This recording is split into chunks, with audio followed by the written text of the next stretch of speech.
జీవితం సాగించడానికి మనల్ని ఆటంకపరుస్తున్న విషయాలను మనం ఏం చేయాలంటే విడిచిపెట్టాలి. ఏం చేయాలమ్మా? విడిచిపెట్టాలి. మనల్ని ఏదైతే అడ్డు పెడుతున్నాయో, మనల్ని ఏదైతే బంధిస్తున్నాయో, మనల్ని భక్తి జీవితం చేయకుండా ఏదైతే ఆటంకపరుస్తున్నాయో అవన్నీ విడిచిపెట్టి మనం ముందుకు సాగాలి.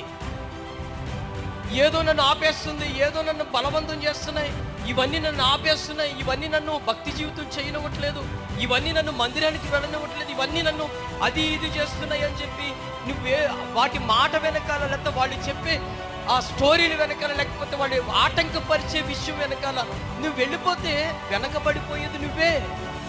ఆత్మీయ స్థితిలో దిగజారిపోయేది ఎవరండి? మనమే.